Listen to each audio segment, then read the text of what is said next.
അടയാളം ഞാൻ പറഞ്ഞു തരാം. ഈ അടയാളം വന്നാ കഫന്തുണിയൊക്കെ വാങ്ങി നന്നാവോ? അതിന് ഇൻഷാ അല്ലാഹ് പറയാ നന്നാവോ? ഞാൻ പറഞ്ഞുതരാം അടയാളം. അള്ളാഹു നമുക്ക് നന്നാകാൻ ഭാഗ്യം തരുമാറാകട്ടെ.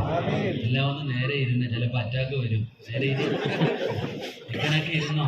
ചിരിയൊക്കെ ഞാൻ പറഞ്ഞു കഴിയുമ്പോഴും കാണണം. എല്ലാവരും ചിരിക്കുന്നുണ്ട്. ഈ ചിരി അടയാളം കേട്ട് കഴിയുമ്പോഴും നിങ്ങളുടെ മുഖത്ത് കാണണം. അപ്പോൾ കൊലച്ചിരി ആവരുത് കേട്ടോ. അള്ളാഹു മുഖ്യമൻ തരുമാറാകട്ടെ. പറഞ്ഞുതരട്ടെ, അത് പറയടോ, പറഞ്ഞുതരട്ടെ. മരണത്തിന്റെ ഒന്നാമത്തെ അടയാളം എന്തെന്നറിയോ? നിങ്ങളുടെ ആരുടെയെങ്കിലും തലയിലെയോ താടിയിലെയോ ആ കറുത്ത രോമങ്ങൾക്കിടയിൽ എവിടെയെങ്കിലും ഒരു വെള്ള കാണുന്നുണ്ടെങ്കിൽ, നിങ്ങളുടെയൊക്കെ താടിയിലെയും തലയിലെയും കറുത്ത രോമുണ്ടല്ലോ, ആ രോമങ്ങൾക്കിടയിൽ എവിടെയെങ്കിലും ഒരു വെള്ള കാണുന്നുണ്ടെങ്കിൽ നിന്റെ ഒടുക്കത്തെ പോക്കിന്റെ അടയാളമാണ്. റെഡിയായിക്കോ. അള്ളാഹു മുഖ്യമാൻ നൽകുമാറാകട്ടെ. ഉറക്കെ പറഞ്ഞ അള്ളാഹിമാൻ നൽകുമാറാകട്ടെ. ഞാൻ തിരിഞ്ഞു നോക്കണില്ല. ഇരിക്കുന്നതൊക്കെ ഏകദേശം തീരുമാനമായി. ഈ സ്റ്റേജിൽ ഇരിക്കുന്ന ഏകദേശം ഉള്ളതിന്റെ കാര്യത്തിൽ തീരുമാനമായി. ഏകദേശമല്ല, ഇല്ലായി. ഇനി നിങ്ങളുടെ മുമ്പിലോട്ടോ. നിങ്ങൾ ചിരിച്ചു കളഞ്ഞില്ലേ? ഞാൻ വെറുതെ പറഞ്ഞ നല്ലടോ. ഇതാരാ പറഞ്ഞെന്നറിയോ? ഈ മദീനത്ത് റൗള ഷരീഫിന്റെ അകത്ത് കിടക്കുന്ന സ്വഹാബി മഹാനായ സയ്യിദുന ഉമർ ഇബ്നുൽ ഖത്താബ്. മൃതങ്ങൾ ഖലീഫയായിരിക്കുമ്പോൾ, ഒരാളെ ഭരണാധികാരിയായിരിക്കുമ്പോൾ ഒരാളെ ജോലിക്ക് നിർത്തി. ഉമർ ചിരിക്കണ സമയത്ത് അടുത്ത് വന്നിട്ട് പറയണം, ഉമറെ നീ മരിച്ചു പോകും കേട്ടോ എന്ന് പറയാൻ സ്വന്തം പൈസ കൊടുത്ത് ഒരാളെ കൂലിക്ക് നിർത്തി. ഒരു ദിവസം ഉമർ ഇബ്നുൽ ഖത്താബ് റളിയല്ലാഹു തആല അൻഹു ആ മനുഷ്യനെ പിരിച്ചുവിട്ടു, ജോലിയിൽ നിന്ന് പിരിച്ചുവിട്ടു. ആ സമയത്ത് ആ മനുഷ്യൻ ചോദിച്ചു, എന്ത് തെറ്റ് ചെയ്തിട്ടാ എന്നെ പിരിച്ചുവിടുന്നേ? അപ്പൊ ഉമർ തങ്ങൾ പറഞ്ഞു, നിങ്ങൾ തെറ്റൊന്നും ചെയ്തില്ല. നിങ്ങളുടെ ജോലി എന്തായിരുന്നു? മരണത്തെക്കുറിച്ച് ഓർമ്മപ്പെടുത്തൽ. എന്നാൽ ഇനി മരണത്തെക്കുറിച്ച് ഓർമ്മപ്പെടുത്താൻ ആള് വേണ്ട, അടയാളം വന്നെന്ന മഹാനായ സയ്യിദുന ഉമർ ഇബ്നുൽ ഖത്താബ്. ഉമർ തങ്ങൾ പറയാ, ഇനി മരണത്തെക്കുറിച്ച് ഓർമ്മപ്പെടുത്താൻ ആള് വേണ്ട, എനിക്ക് അടയാളം വന്നു. എന്താ നിങ്ങളെ അടയാളം? എന്റെ താടിയിലെ ഒരു രോമം നരച്ചു എന്ന് മഹാനായ സയ്യിദുന ഉമർ ഇബ്നുൽ ഖത്താബ്. നിബിധങ്ങൾ വഫാത്താകുമ്പോ എത്ര രോമം നരച്ചിട്ടുണ്ടായിരുന്നു? 17. എത്ര രോമം? നിബിധങ്ങൾ ലോകത്ത് നിന്ന് വിട പറഞ്ഞപ്പോ പ്രവാചകന്റെ 16 17 രോമ ആകെ നരച്ചിരുന്നത്. ഇപ്പം നമ്മളുണ്ട് അതിനേക്കാളും കൂടുതൽ ഇപ്പം നമുക്കുണ്ട്. എന്നാ വല്ല മാറ്റമുണ്ടോ? അതുകൊണ്ട് മുടി നരച്ച സഹോദര, ഒരുങ്ങിക്കോ, നിന്റെ യാത്ര അടുത്തിരിക്കുന്നു. അള്ളാഹു നല്ല മരണം തരുമാറാകട്ടെ.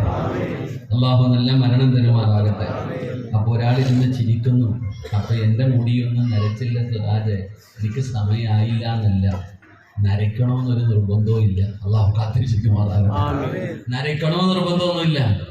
ചിലപ്പോൾ വരും അങ്ങ് പോവും. അതുകൊണ്ട് എൻ്റെ പ്രിയപ്പെട്ട സഹോദരങ്ങളെ, നിബിധങ്ങൾ തൻ്റെ സഹാബത്തിനോട് പറയുകയാ, എന്തായാലും മരണം ഒരു ദിവസം നിന്നെ തേടി വരും. ആ മരണം വരുന്നതിന് മുമ്പ് 5 കാര്യങ്ങൾ ചെയ്തു വെച്ചിട്ട് വേണം മരിക്കാൻ. അള്ളാഹു ഭാഗ്യം തരുമാറാകട്ടെ. എന്തായാലും നമ്മളെല്ലാവരും മരിക്കും, ഉറപ്പാ മരിക്കുമെന്ന്. ആ മരണം നിന്നെ തേടി വരുന്നതിന് മുമ്പ്, അസ്റായിൽ നിന്റെ മുമ്പിലേക്ക് കടന്നു വരുന്നതിന് മുമ്പ് 5 കാര്യങ്ങൾ ചെയ്തു വെച്ചിട്ടാണ് നീ പോകുന്നതെങ്കിൽ നീ ഉറപ്പായിട്ടും നീ സ്വർഗത്തില. നിന്റെ മണ്ണർ അള്ളാഹു മണിയറയാക്കി തരും. അള്ളാഹു നമുക്ക് ഈമാൻ തരുമാറാകട്ടെ. അള്ളാഹു ഈമാൻ തരുമാറാകട്ടെ. ഈ 5 കാര്യങ്ങൾ ചെയ്യാതെയാണ് നീ പോകുന്നതെങ്കിൽ, ഈ 5 കാര്യങ്ങൾ ചെയ്യാതെയാണ് നീ പോകുന്നതെങ്കിൽ അള്ളാഹു നമ്മളെ കാത്തിരക്ഷിക്കുമാറാകട്ടെ. അതുകൊണ്ട് എൻ്റെ പ്രിയപ്പെട്ട സഹോദരങ്ങളെ, ചെയ്യേണ്ട ഒന്നാമത്തെ കാര്യം എന്താണ്? അല്ലാഹുവിന്റെ പരിശുദ്ധമായ ഖുർആൻ പറയുകയാണ്, അസ്റായിൽ എന്ന് പറയുന്ന മലക്ക് നമ്മുടെ കണ്ണിന്റെ മുമ്പിലേക്ക് ഇറങ്ങി വരുന്ന ഒരു സമയമുണ്ടല്ലോ. ഇന്ന് ഈ വഅദ് പറയുന്ന മജ്ലിസിന്റെ ചുറ്റുഭാഗം മുഴുവനും അല്ലാഹുവിന്റെ മലക്കുകൾ വലയം ചെയ്തിരിക്കുകയാണ്. ഇവിടെ ഇരിക്കുന്ന ഓരോ മനുഷ്യന് വേണ്ടിയും അല്ലാഹുവിന്റെ മലക്കുകൾ ഇവിടുന്ന് ദുആ ചെയ്യുകയാണ്. പക്ഷേ നമുക്ക് കാണാൻ കഴിയുന്നില്ല. എത്ര നോക്കിയാലും നമ്മുടെ കണ്ണിന് ഇതിന് കാഴ്ചയില്ലടോ. എന്നാലും മലക്കുകളെ കാണുന്ന ഒരു സമയമുണ്ട്. എപ്പോഴാണ് അല്ലാഹുവിന്റെ മലക്കുകളെ നമ്മൾ കാണുന്നതെന്നറിയോ? ഫകസഫിനാ അൻക ഗിതാഅക ഫബസറുക അൽയൗമ ഹദീദ്. അല്ലാഹു നമ്മുടെ കണ്ണ് തുറന്നു തരുന്ന ഒരു സമയമുണ്ട്. അസ്റായിൽ എന്ന് പറയുന്ന മലക്കും തന്റെ അനുയായികളും നമ്മുടെ കണ്ണിന്റെ മുമ്പിലേക്ക് ഇറങ്ങി വരുന്ന സമയമുണ്ടല്ലോ സഹോദരാ. അല്ലാഹു അന്ന് നമ്മുടെ കണ്ണ് തുറന്നു തരികയാണ്. നമ്മൾ ഇസ്രായേലിനെ കാണുകയാണ്, നമ്മുടെ മലക്കുകളെ കാണുകയാണ്. കാണേണ്ട താമസം പിടന്ന് താഴെ വീഴുകയാണ്. അല്ലാഹുവിന്റെ മലക്കുകൾ നമ്മുടെ ചാരത്തേക്ക് വന്നിട്ട് പറയുകയാ, കല്ലാ ഇദാ ബലഗത്തി തറാഖിയ വഖീല മൻ റാഖ് വമന്ന അന്നഹുൽ ഫിറാഖ് വൽതഫത്തി സാഖു ബിസാഖ് ഇലാ റബ്ബിക യൗമഇദിനിൽ മസാഖ്. അല്ലാഹുവിന്റെ മലക്കുകൾ നമ്മളോട് പറയുകയാണ്, നാം നിന്റെ റൂഹ് പിടിക്കാമെന്നതാണ്. രക്ഷപ്പെടണമെങ്കിൽ രക്ഷപ്പെട്, ആരെ വേണമെങ്കിലും നീ വിളിച്ചോ എന്ന് അല്ലാഹുവിന്റെ മലക്കുകൾ പറയുമെന്ന് ഖുർആൻ പറയുമ്പോ അല്ലാഹുവിന്റെ വിശുദ്ധമായ ഖുർആൻ പറയുകയാ, മരിക്കുന്നതിന് മുമ്പ് ചെയ്യേണ്ട ഒന്നാമത്തെ കാര്യം എന്തെന്നറിയോ? അല്ലാഹുവിന്റെ വിശുദ്ധമായ ഖുർആൻ പറയുകയാ, യാ അയ്യുഹല്ലദീന ആമനു തഖുല്ലാഹ ഹഖ്ക തുഖാതി വലാ തമൂതുന്ന ഇല്ലാ വഅൻതും മുസ്ലിമൂൻ.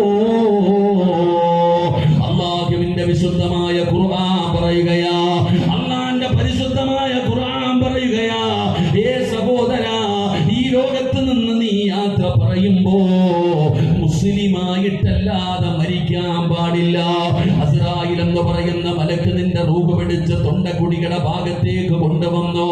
ആ തൊണ്ടക്കുടിയിൽ നിന്ന് റൂഹ് വലിച്ചെടുക്കുന്ന സമയം അല്ലാഹു തന്ന നാവ് കൊണ്ട് ജീവിതത്തിൽ അവസാനമായിട്ട് നീ പറയേണ്ട വാക്കേതെന്നറിയുമോ?